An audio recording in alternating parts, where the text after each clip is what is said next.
What's up mga bossing? Welcome po kayo ulit dito sa ating panibagong adventure.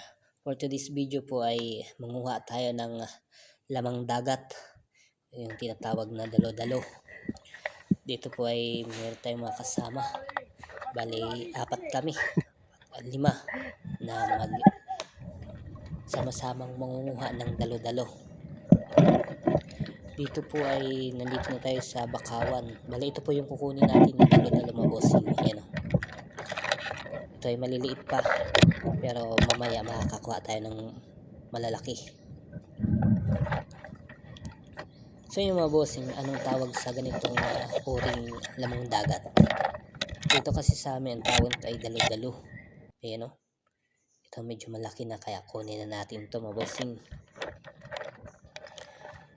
Sabi nung kasama natin, marami daw dito yung malalaki. Kaya samahan nyo kami mga bossing sa pangunguha ng dalo-dalo. Dito nga mga bossing, nakakita na tayo ng mga dalo-dalo. Dito nagtatago sa ugat ng bakhaw. Tayo na rin yung makasama ko, nakakuha na rin. Ayan o, ang dami. Nagdikit-dikit lang sila. Sarap nito sa gata. Ayan o, ang lalaki pa ng iba. At meron din tayong nakuhang mga bagungon. Ayan o. Pero ito yung dalo-dalo. Iba po kasi yung bagungon at yung dalo-dalo dito sa amin.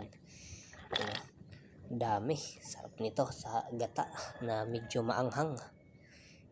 Yun na rin yung kasama ko. Dami na rin ng kanyang nakuha. Mga nasa kalahating sako na. Ako, kukunti lang yung kuha natin ngayon, o kunti lang yung kukunin natin dahil baka di natin maubos, dahil hindi naman tayo nagbibinta. Kumuha lang tayo para may pang ulam. Ayan yung kasama natin mga bossing. At ito naman yung isa nating kasama, yung timba yung kanyang dala. Tingnan natin mga bossing kung marami na yung kanyang nakuha. Tingnan natin. Ito, nasa kalahating timba na rin yung kanyang nakuha sa ilang minuto pa lang na pamumulot o panguha ng dalo-dalo. Sobrang dami talaga dito ng dalo-dalo mga bossing. Nagkadikit-dikit lang. Kaya sigurado na naman ang pang-ulam nito mga bossing. Sarap nito. Tingnan din natin yung isa nating kasama. Kung marami na rin siyang kuha. Ito rin yung kanyang nakuha na. Ayan o. Puno na rin yung kanyang lalagyan. Ang dami. At ngayon mga bossing, pauwi na kami.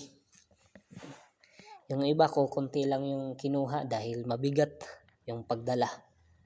At ako, konti lang rin yung kinuha ko dahil baka di maubos. Sayang. At dito na nga pala kami dumaan sa kalsada dahil masukal doon sa aming dinaanan kanina. Ito. Yan. Pauwi na kami mga bossing. Huwag nyo naman sanang kalimutan i-like at i-share ang ating video. Huwag nyo na rin sanang kalimutan mag-subscribe sa ating YouTube channel. At ito na mga bossing yung ating nakuha. Meron tayong nakuhang bibi kung tawagin namin dito. At ito yung mga dalo-dalo na ating nakuha. Yun o, mga kalahating timba na rin or lampas sa kalahati. Sarap nito. Bali, igagata lang natin ito mga bossing. Tapos sundan natin ang gulay na pako. Ang lalaki nito. Yan. Maraming salamat mga bossing.